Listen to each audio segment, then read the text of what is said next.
Hey everybody, it's Brad and Melissa from Avondale Art Studio. Hello. Behind the camera is my husband Brad, and I'm in front of the camera joining you today just to take you on a quick tour of the shop. We're not going to show you every single piece. We're just going to show you the stations that we think are important for you if you're looking to figure out what you might need to set up your own shop and make it effective for you. We've been in the business now for a little over a year, and we finally feel like we've got it figured out to where it's comfortable for us, so now it's time to share. Okay, so come with me and we'll start right over here. This is station number 1.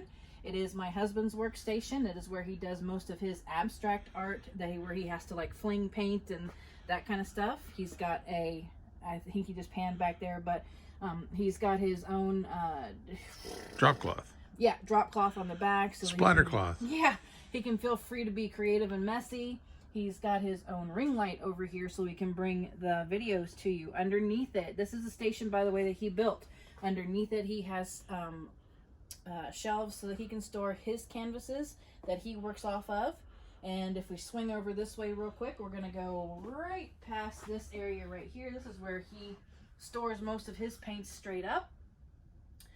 And then we'll swing past that. Next station, workstation number 2, is right beside our table saw that we use for cutting certain things for frames and that kind of stuff. But this is workstation number 2 for my husband.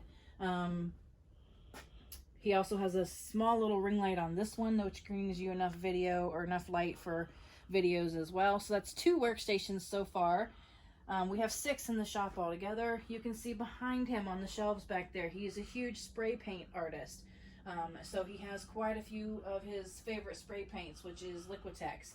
Up there at the top, those are shelves that, we could clear them out and use them for paint stuff, but they're actually just left over from our woodworking days, so we keep that stuff with us.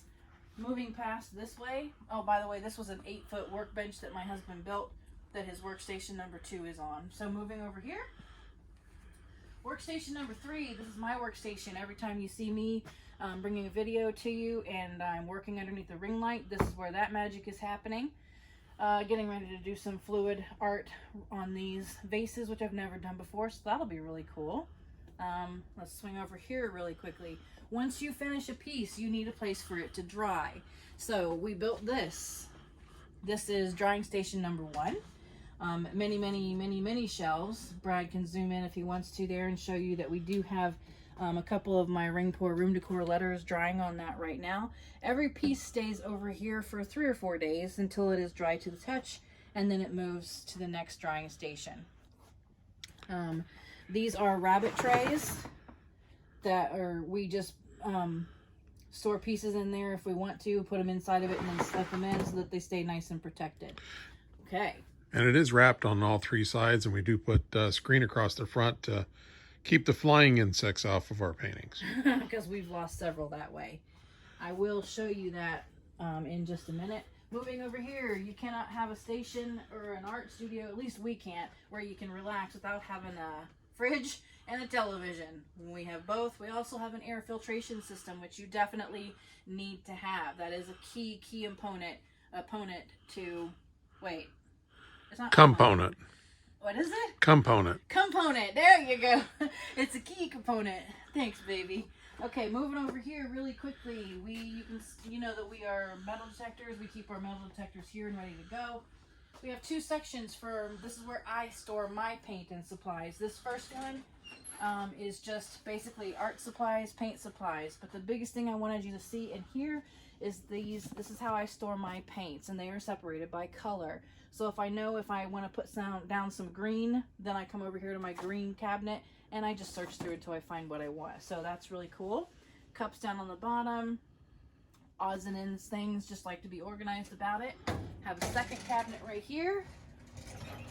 This one is basically for our resining supplies, shipping supplies, bags, that kind of thing. All my metal detecting stuff is down there. Stamps for the company. Those are things you don't think about, but if you want to mark your stuff when you send it out, you're going to need some kind of stamp, so we have several stamps up there for that. Thank you cards, I always send those out with everything. Okay, next, really quickly, swinging around this way. Sorry if I'm moving fast, guys, just trying to keep it going. This is where I keep all of my pertinent painting supplies that I am using pretty much on a daily basis. These are my Fluid Art and my Loli Veffy bottles. They're mixed up and they're ready to go. So when you see me doing Dutch pours, that's where I'm pulling the paints from. These are supplies that I will need to do that. So much stuff that happens. Really quickly, you may have seen this as he was swinging past, but I'll show you again in case you didn't. We like to relax out here, so of course we have a little couch to go with our television, but we also, you know, get consumed and we like to eat out here sometimes. So my husband built this table for us. It's compact, it folds up. We just fold it down, have our lunch, do whatever we need to do, fold it back up, we're good to go. Doesn't take up too much space. We also have packing supplies up there on the top shelf. Forgot to mention that. It is not a very neat section of the store, but that's okay because it's always changing. Every time you get a box, you guys, every time, save everything that's in it. You never know if you're going to need it, and it saves you a bunch of money. Moving on, we have this section right here. This is station number 4. It goes basically, we use it as like an offloading area. We have my paintings here that are, or his too, depending. It's just all paintings that are waiting on resin. We have my empty canvases, meaning these are the ones that I'm ready to pour onto. They're open for commissions. We have our staging area up here at the top. This is where we take all of our photos for our artwork. We have these little, what'd you call those? Cable clips. Cable clips that are hanging down.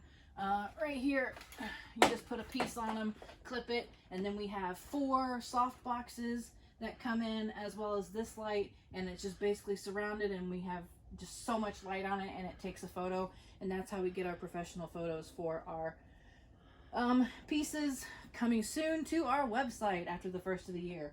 Okay, station number 5 right here. This is our dedicated varnishing station, which is different than resin. It's varnish. It's also where we store all of our frames, because some of our pieces need frames, some of them don't. We also keep our shipping boxes down here. Expensive stuff, you guys.